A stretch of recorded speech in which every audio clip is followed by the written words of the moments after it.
I came back from the evening shift, tired and smelling of oil, only to catch the family dinner. My father looked at me with contempt and grinned. "You're the biggest failure in our family. Look at you, dirty and pathetic. Don't even think of sitting at the table. Eat outside, you don't deserve a place here." My mother pretended I wasn't there. My sister laughed, filmed me on her phone and slammed the door in my face. I was angry, but I kept silent and left. 2 months later, my WhatsApp was flooded with messages. "We need you. Please come back." I never thought it would end like this. But then again, maybe I should have seen it coming. Living with my family was supposed to be a temporary solution, a chance to save money and get back on my feet. My mom, Susan, kept saying it was the best thing for me, a way to build up my savings. But what started as a plan to get ahead quickly became a nightmare. My dad, Thomas, has always been a man obsessed with appearances. Respectability, image, and reputation are everything to him. Growing up, I was never good enough in his eyes. I didn't fit his mold. I didn't become the perfect son he wanted, and he never missed a chance to remind me. My mom, Susan, never really defended me. She just went along with whatever kept the peace, avoiding conflict at all costs. And then there's my sister, Megan, who's become a miniature version of my dad, judgmental, arrogant, and completely out of touch. Last night was the breaking point.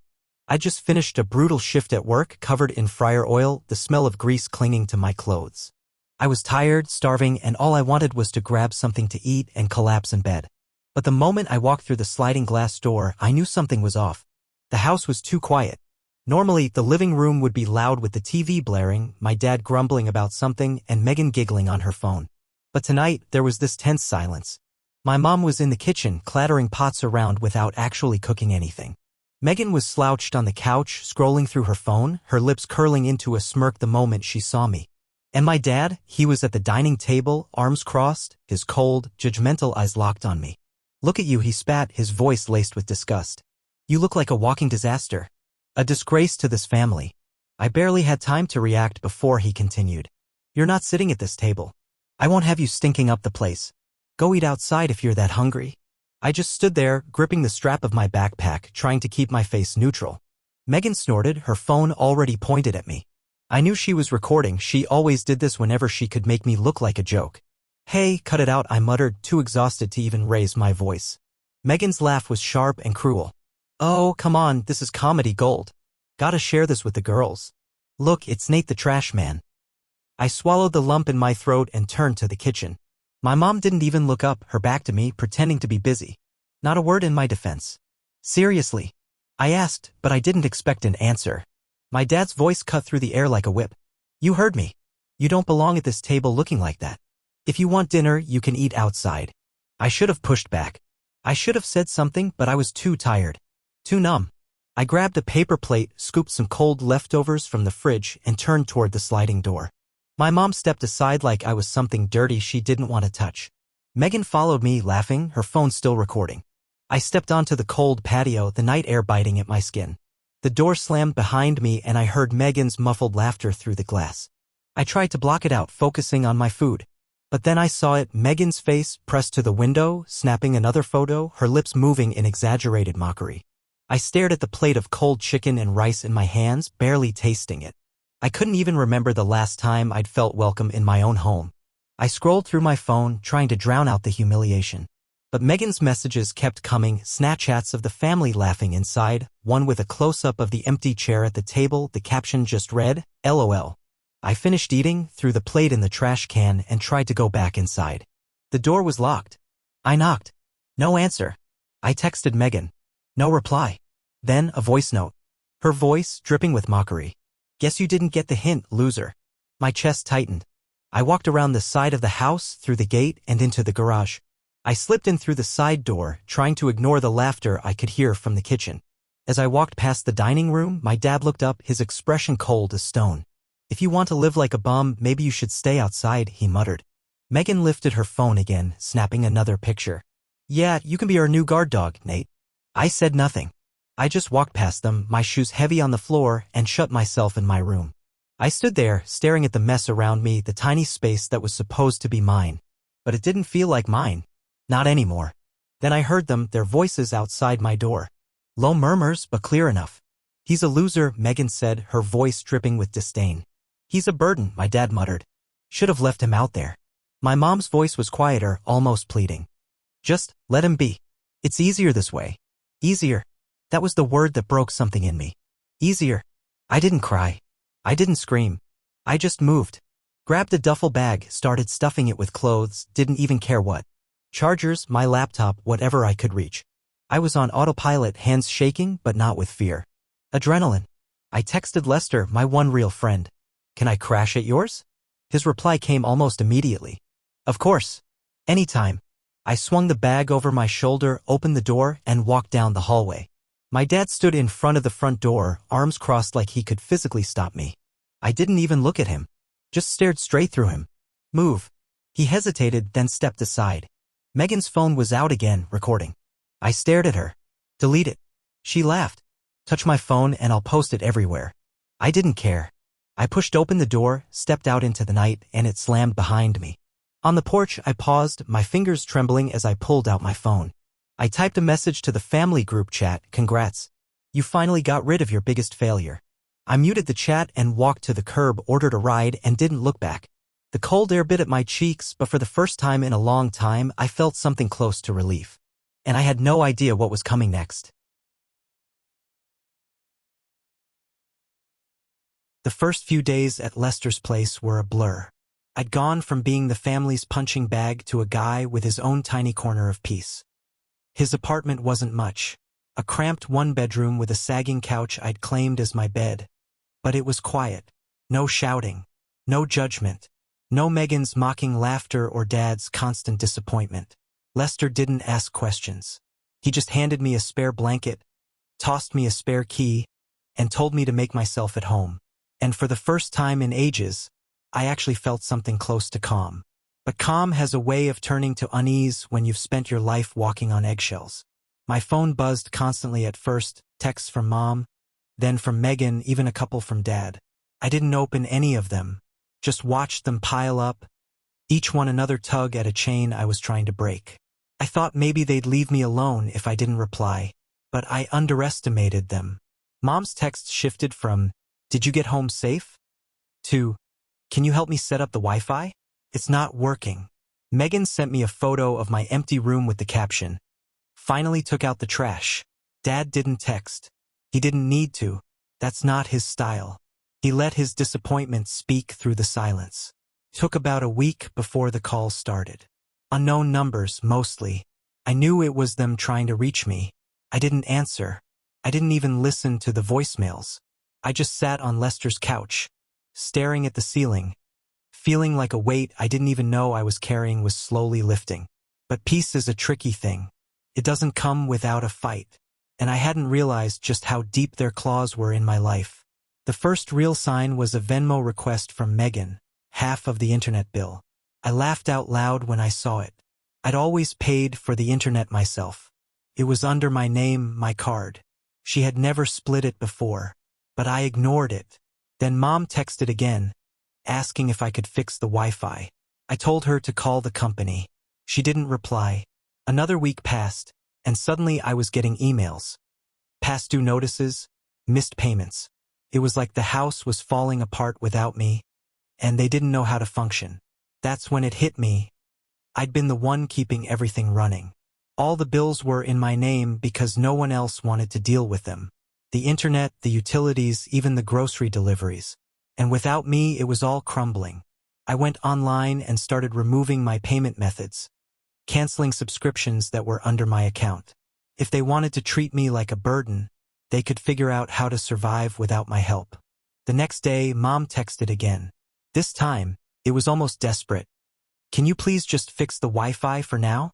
Your sister has schoolwork." I ignored it.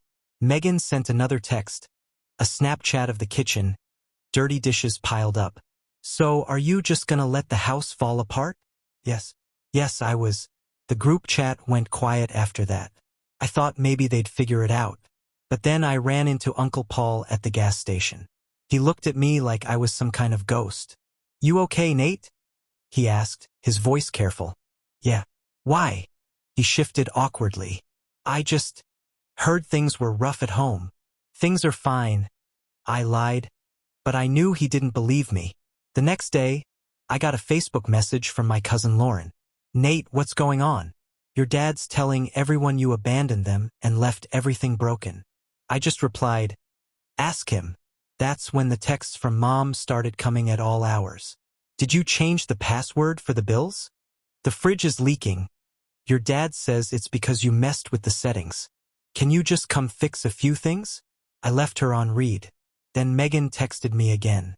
My friends are supposed to come over, but the house is disgusting. Can you come clean up? A thumb up emoji was all she got. It didn't take long for desperation to turn to anger. Dad finally texted a long message about family responsibility, about how I was destroying everything they'd built. I replied with one line, you said I wasn't part of the family, remember? Silence. And yet, even in the silence, they kept trying. Random family friends started messaging me, asking if I could just come help, if I could put my pride aside and fix things. Even Lester got a call from Dad, asking if he could talk some sense into me. Lester didn't even bother. He just told me about it and laughed. I thought about just blocking them all, but a part of me wasn't ready. Maybe I wanted them to suffer just a bit more. Maybe I needed them to see what it was like without their family failure holding everything together. And that's when I realized something. I was done being their lifeline. I wasn't going to rescue them anymore. They'd kicked me out, humiliated me, treated me like dirt. Now they could see how well they managed without me. I went through every account I had set up for them, utilities, streaming, grocery deliveries. Changed passwords, removed payment info, cut myself out of every single system I'd built for them. The next morning, Megan sent another Snapchat, this time a video of her yelling at Dad because the internet was down. I didn't even open it. I just leaned back on the couch, stretched, and smiled for the first time in a long time.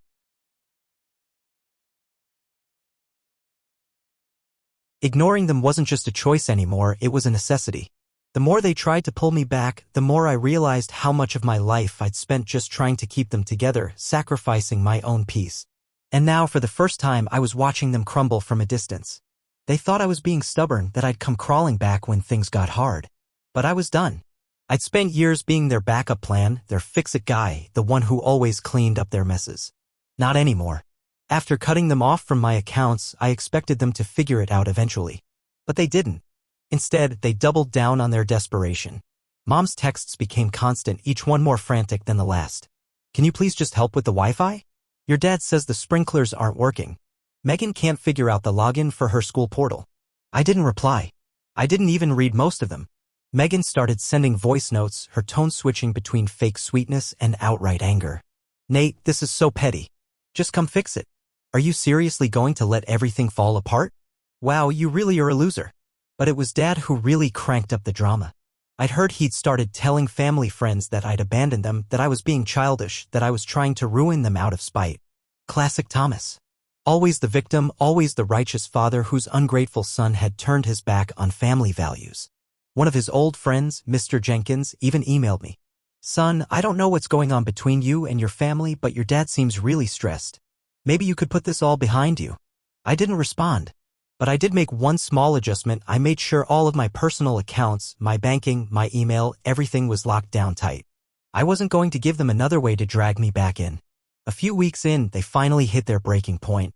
Megan actually showed up at Lester's place. She was banging on the door like a madwoman. Lester looked at me, eyebrow raised, but I just shook my head. He opened the door halfway, keeping the chain on. Megan, what do you want? He asked, his voice calm. I need to talk to Nate, she snapped, trying to push the door open. This is serious. I got up, leaning against the wall just out of her sight. Go home, Megan. Are you kidding me? She shrieked. You're ruining everything. Dad's stressed out, Mom's crying, and the house is a disaster. That's not my problem, I replied, my voice cold. You're such a selfish jerk, she screamed, slamming her fist against the door. This is your family. You can't just walk away. Actually, I can. Lester calmly shut the door in her face. I expected her to leave, but she didn't. Instead, she stood outside, still shouting, cursing me, calling me every name she could think of. Finally, Lester called the cops and they escorted her away. That was the first time I felt a little guilt. Just a flicker. But it didn't last. Because the next day, I got a message from one of Dad's clients. Hey, Nate, I heard you're not working with your dad anymore. Any chance you could help me out with a few things? I didn't even hesitate. I took the job. And it wasn't just one. Word got around. People who had always called Dad for their little fix-it jobs, their tech setups, their Wi-Fi problems, they started calling me. At first, I kept my rates low, just trying to make a bit of money while figuring out my next step. But then I realized something. I was good at this. My phone started ringing more, messages coming in from people who had always treated me like the family's failure. Now they were praising my work, tipping me extra, recommending me to their friends. And the best part? I wasn't just surviving. I was winning. Meanwhile, I heard through the grapevine that Dad's clients were complaining. Jobs weren't getting done right. Things were breaking. He didn't know how to troubleshoot the way I did. He tried to call me, of course. Left a long, rambling voicemail about family loyalty, about how I was betraying him, how I was tearing the family apart. I didn't even listen to the whole thing. Mom's messages changed, too. No longer just desperate. Now they were apologetic. Nate, I'm sorry. Your dad didn't mean all those things. Please just come home. We need you. But I was done. I had my own work, my own clients, and for the first time I was building something that was mine. Megan tried again, this time ambushing me outside Lester's place when I got back from a job. She started shouting about how I'd ruined her social life, how her friends didn't want to come over because the house was disgusting. I just laughed. That's your problem, Megan. You guys made it clear I wasn't welcome. Now you get to deal with it. She lunged at me, tried to slap me, but I caught her wrist. Don't do that. My voice was calm, but she froze. You're such a... I'm done, I cut her off. Tell Dad I'm not coming back. Ever. I let go of her wrist and walked inside, leaving her standing there, stunned. I didn't look back.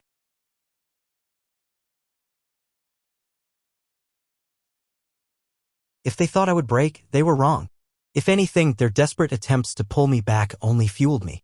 Every text, every voicemail, every half-hearted apology felt like gasoline on a dying fire I refused to let reignite. Mom's texts had turned from desperate pleas to pitiful apologies. Nate, please, your father didn't mean it. Megan's struggling, she misses you. We can't fix the Wi-Fi, please just come back. But I knew the truth, they didn't miss me. They missed the things I did for them. They missed the convenience of having me around to fix their problems. Without me, the house was falling apart. And the best part? I didn't care. Meanwhile, my own life was finally moving forward. Lester had helped me set up a basic website, and word of mouth spread faster than I expected. People who used to look down on me were now calling me for help. My phone was constantly buzzing with new job requests. I wasn't just surviving. I was thriving. Then it got messy. I was out working a job when I got a text from an unknown number. Your dad is telling everyone you're ruining the family. I just laughed. I didn't even bother replying. But then it wasn't just talk. It was action. Dad tried to start his own little fix-it service, a desperate attempt to compete with me. He even made a cheap Facebook page undercutting my prices. But his reviews were a disaster. People complained about his lack of skill, his bad attitude. He was trying to become me without the one thing I had: competence. Clients who used to hire Dad were now calling me instead. I didn't even have to lower my rates. They just wanted someone who could actually solve their problems. Then one day, as I was finishing a job for a new client, my phone buzzed, a voicemail from Dad. Congratulations, Nate. You're tearing this family apart. Your mom's crying every night. Megan can't handle the stress. And me? I'm losing everything I worked for. Is this what you wanted? Are you happy now? I deleted it without a second thought. But they didn't stop. Megan showed up at Lester's place again, this time pounding on the door, shouting my name. Lester just looked at me and I shook my head. I wasn't going to deal with her. Please, Nate, she screamed through the door. You're ruining everything. Dad's a mess. Mom can't handle it. I didn't even get up. Go home, Megan, Lester called out, his voice calm. But she wouldn't leave. She kept pounding on the door until the neighbors started looking. Finally, she shouted, I hate you. I hope you rot, and stormed off.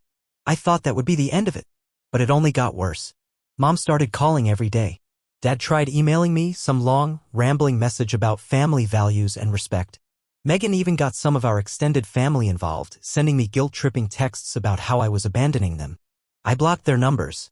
But that didn't stop them. One night, I got a message from a client, your dad's bad-mouthing you, says you're unreliable. I laughed. I didn't even bother responding. Because for every client he lost, I gained two. People were done dealing with his attitude, his lack of skill. They came to me because I got the job done. Then came the final straw. It was a Saturday night. I was at Lester's, just relaxing after a long day of work when my phone started blowing up. First, a text from Megan, you selfish piece of garbage. I hope you're happy. Then Mom, Nate, please, I'm begging you. And finally a voicemail from Dad. His voice was a mix of anger and desperation. You did this. You destroyed everything. Are you proud? You ruined this family. I didn't even flinch. I walked over to my laptop, opened my email, and drafted one last message. To Mom, Dad, and Megan. I'm done. I'm done being your scapegoat. I'm done fixing your problems. I'm done being your backup plan. You wanted me gone? You got your wish. But now you get to live with the consequences. I don't care if the Wi-Fi is broken. I don't care if the bills aren't paid. I don't care if the house falls apart. That's your problem now. I've built something for myself without your help. I'm not coming back. Stop contacting me. Nate. I hit send, blocked their numbers, and leaned back. For the first time in a long time, I felt free. The next morning, Lester's phone rang. It was Dad. He was sobbing, begging him to make me talk to them. Lester just looked at me, waiting for my signal. I shook my head. He hung up. I didn't hear from them again. A few months later, I heard through the grapevine that they sold the house. Couldn't keep up with the bills? Dad lost most of his clients. Mom moved in with her sister. Megan was couch surfing with friends. And me? I moved into my own place, a small but comfortable apartment. My business kept growing. I had peace. I had freedom. They tried to destroy me. But in the end, they only destroyed themselves.